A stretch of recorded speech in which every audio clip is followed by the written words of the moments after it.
মাটির হাড়ি নেবেন, মাটির হাড়ি। লাগছে, ছেড়ে দে। হায় হায় হায়, কি সর্বনাশ করলি দিদি ভাই, আমাদের বাড়ি পৌঁছাতেই হবে। তবে কাল টাকা না দিলে কিন্তু ওষুধ দিব না, ঘাড় ধরে বের করে দেব কিন্তু। যাও এখান থেকে। চলো আগে কবিরাজ ডেকে রিমিকে সুস্থ করি।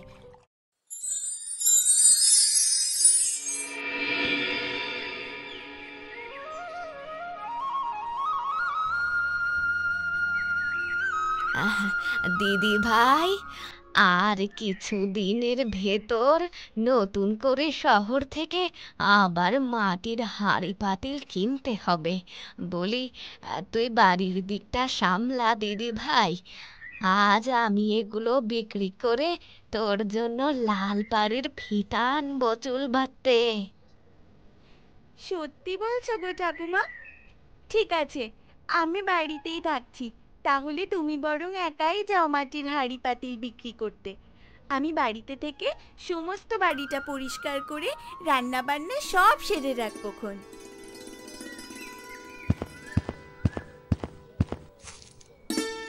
মাটির হাঁড়ি নেবেন, মাটির হাঁড়ি, দাম বেশি নয়। আরে আরে, গরুটা কষ্ট পাচ্ছে, কাঁটার ফোঁটায় যন্ত্রণায় ছটফট করছে। দাঁড়া দাঁড়া গরু, আমি তোর শরীর থেকে কাঁটাগুলো বের করে দিচ্ছি। এটা বলে বুড়ি গরুটাকে ঝোপের ভেতর থেকে বের করে। এতে বুড়ির শরীরেও কাঁটা ফুটে যায়। বুড়ি তার কষ্ট তুচ্ছ মনে করে গরুর শরীর থেকে কাঁটা বের করে দেয়। তখনই গরুটা বুড়িকে আক্রমণ করে। লাগছে, ছেড়ে দে, ছেড়ে দে। আমি তো তোর প্রাণ বাঁচালাম, আর তুই কি না আমাকে মারছিস। ছেড়ে দে, বাঁচাও, কে কোথায় আছো, বাঁচাও। আরে বুড়িমা, এই এই গরুটা তো তোমাকে মেরেই ফেলবে।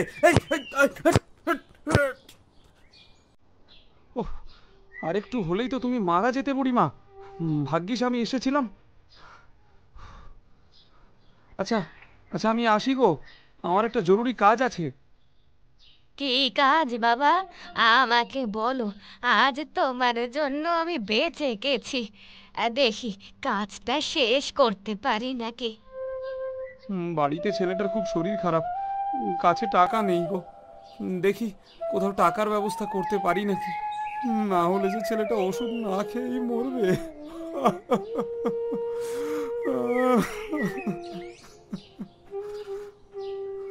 আমার কাছে কিছু টাকা আছে, তুমি বরং সেই টাকা নিয়ে গিয়ে তোমার ছেলেকে কবিরাজের কাছে নিয়ে যাও। ধন্যবাদ বুড়িমা, তোমার এই উপকার আমি কখনো ভুলবো না। আমি আসি গো, আমি আসি। আমি জানতাম বুড়িমা আমাকে ঠিক টাকা দেবে, এই জন্য মিথ্যা বলে আমি বেশি করে টাকা নিলাম। ছেলের ওষুধ লাগবে, কিন্তু অল্প টাকা। বাকি টাকা দিয়ে একদিন জুয়া খেলে আসি। শরীরটা বড্ড ব্যথা করছে, এবার বেরিয়ে পড়ি, না হলে হাঁড়ি বিক্রি হবে না। আর হাঁড়ি বিক্রি না হলে আজ যে বাজারও করতে পারবো না। কাছে যে টাকা ছিল সেটাও তো দিয়ে দিলাম, কতগুলো হাঁড়ি ভেঙে গেল। মাটির হাঁড়ি নেবেন, মাটির হাঁড়ি, আরও আছে মাটির ব্যাংক, মাটির পুতুল, দাম বেশি নয়। বুড়িমা, আমার যে একখানা হাঁড়ির প্রয়োজন ছিল। এই রান্না করার হাঁড়িটা তো ভেঙে গিয়েছে, কিন্তু আমার কাছে মাত্র 20 টাকা আছে। তাতে কি মা, তুমি বরং আমাকে 20 টাকাই দাও, না হলে যে হাঁড়ির জন্য তোমাকে না খেয়ে থাকতে হবে মা। আর এই হাঁড়িটা তোমার মেয়ের শ্বশুর বাড়িতে দিও। তুমি খুব ভালো গো বুড়িমা, মেয়েটার বিয়েতে কতগুলো টাকা দিলে, আজ আবার তোমার লোকসান হবে জেনেও আমাকে হাঁড়ি দিচ্ছ। এই নাও, এই নাও বুড়িমা, তোমার টাকাটা নাও, ধরো। আমি আসি তবে। বুড়ি এমন করে বিপদগ্রস্ত মানুষদের নানানভাবে সাহায্য করে। এদিন বুড়ি ও রিমি হাঁড়ি পাতিল বিক্রি করছিল। হঠাৎ আকাশ কালো মেঘে ঢেকে যায়। ঠাকুমা, ও ঠাকুমা, আকাশে তো প্রচুর মেঘ করেছে, তাড়াতাড়ি বাড়ি চলো, আর এগুলো বিক্রি হবে না গো। তুই ঠিক বলেছিস দিদি ভাই, আমরা বরং এবার বাড়ি যাই। বাড়িতে কিছু জ্বালানি আছে, ওগুলো যে ভিজে যাবে না হলে। এদিকে নদী পার হতে গেলে দেরি হবে আবার। ও ঠাকুমা, এখানে তো একটাই নৌকা দেখছি, মাঝি তো দেখছি না। আমরা বরং ওই নৌকা দিয়েই পার হই। দেখো, প্রচন্ড বেগে ঝড় শুরু হয়ে গেছে। তুমি নৌকায় উঠো দেখি, উঠে আসো। বুড়ি মাটির হাঁড়ি পাতিল নিয়ে নৌকায় উঠে বসে। রিমি নৌকা চালায়। এমন সময় ঝড়ের তীব্রতা আরো বেড়ে যায়। নৌকা দুলতে থাকে। আমার খুব ভয় করছে গো ঠাকুমা, এই ঝড়ের ভিতরে নৌকাটা শেষে ডুবে না যায়। তুই এখানে এসে হাঁড়িগুলো ধরে বস দিদি ভাই, আমি নৌকা চালাচ্ছি। ভালো করে ধরিস, এই হাঁড়িগুলোই কিন্তু শেষ সম্বল। ঠিক আছে গো।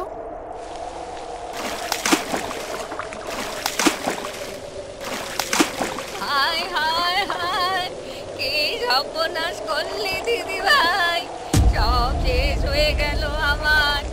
এই হাঁড়িগুলোই আমার শেষ সম্বল ছিল।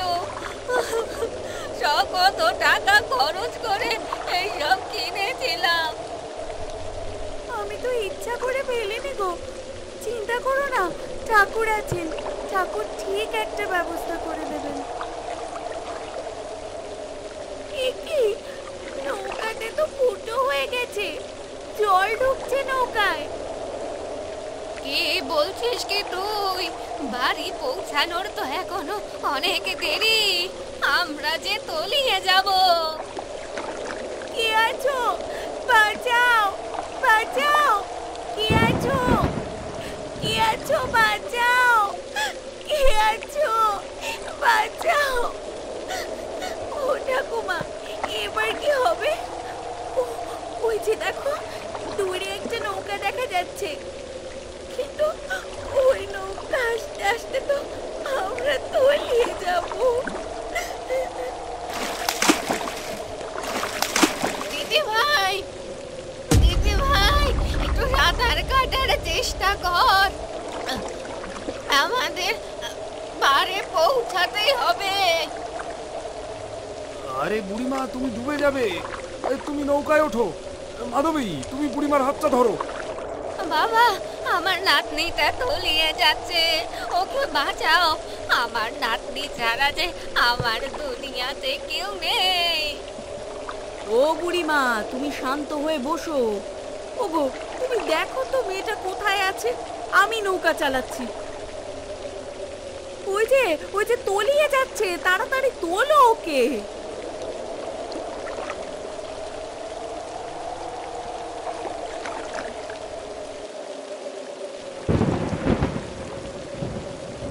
আমার দিদি ভাইয়ের জ্ঞান ফিরেছে, কিন্তু ও কথা বলছে না কেন?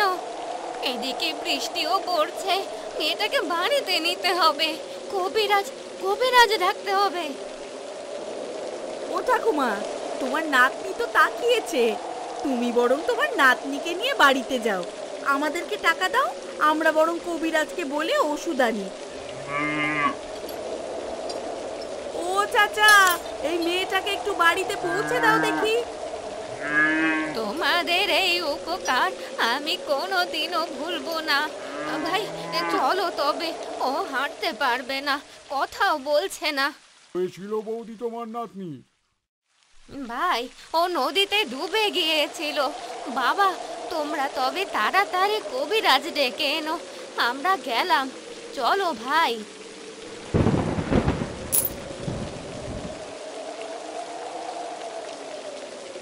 অনেকটা কাজ রোজগার হলো বউ। এই বুড়ির কাছে যে টাকা ছিল সব টাকা আমাদের দিয়ে দিয়েছে। এ জীবনে অনেক পাপ করেছি, আজ দুজনকে বাঁচিয়ে একটু পূর্ণ করতে পারলাম। এসব কথা পরে ভাববো, এখন তাড়াতাড়ি চলো দেখি, না হলে ওই বুড়ির কাছে ধরা খেয়ে যাব। আমরা বরং আমাদের গ্রামে ফিরি, ঝড় বৃষ্টি কিছুটা কমেছে দেখছি। বুড়ির টাকা নিয়ে মাধবী আর বাসু নদী পেরিয়ে চলে যায় তাদের গ্রামে। এদিকে বুড়ি অপেক্ষা করতে থাকে মাধবীর জন্য। এ কি, ছেলে মেয়ে দুটো এখনো তো এলো না। সন্ধে হতে চললো, এদিকে মেয়েটার অবস্থা খারাপ হয়ে যাচ্ছে। ওরা ওরা আমার টাকা নিয়ে পালালো না তো? আমি গিয়ে বরং কবিরাজ ডেকে আনি।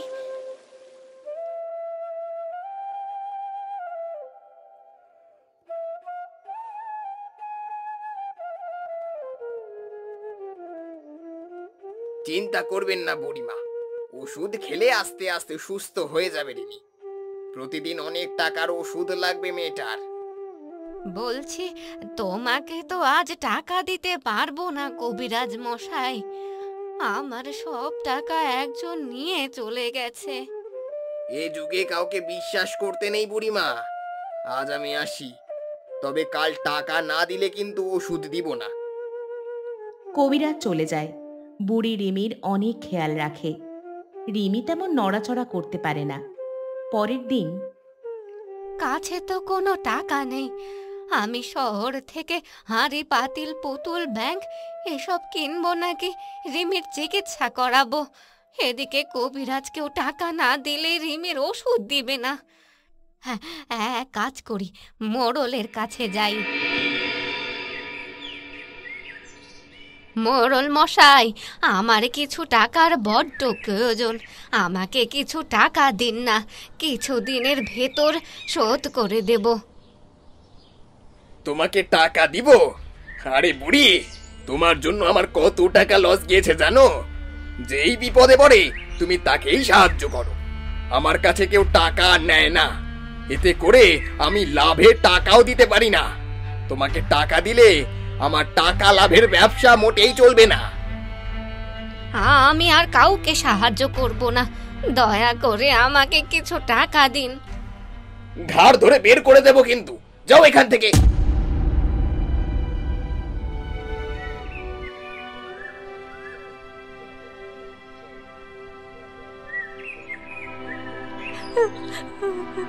আমি সবাইকে সাহায্য করি, কিন্তু কেউ আমাকে সাহায্য করলো না।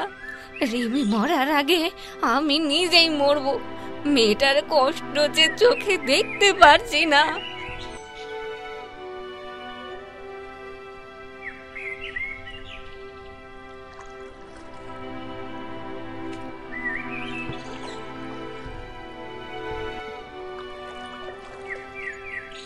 এ কি বুড়িমা, তুমি জলে ঝাঁপ দিচ্ছ কেন? বাড়িতে মেয়েটা ছটফট করছে, টাকার জন্য ওষুধ কিনতে পারছি না। আর কষ্ট যে আর সহ্য হচ্ছে না, তাই নিজেকেই। এমন কথা বলো না বুড়িমা, আমরা তোমার সাথে অন্যায় করেছি। আমরা যে অন্যের টাকা মেরে সংসার চালাই, আজ থেকে ভালো হয়ে যাব। তুমি ঠিকই বলেছ, দিন মজুরি করে সংসার চালাবো। না জানি কত মানুষের এমন বিপদের টাকা আমরা নিয়েছি। ঠাকুর তোমাদের মঙ্গল করুক। তোমরা আমার সাথে চলো, এই টাকা দিয়ে বাসু হাঁড়ি পাতিলের ব্যবসা করবে। যে টাকা পাবে তাই দিয়েই সংসার চলবে। তুমি সত্যি খুব দয়ালু গো বুড়িমা। আজ থেকে তুমি আমার মা, একসাথে থাকবো আমরা। চলো আগে কবিরাজ ডেকে রিমিকে সুস্থ করি,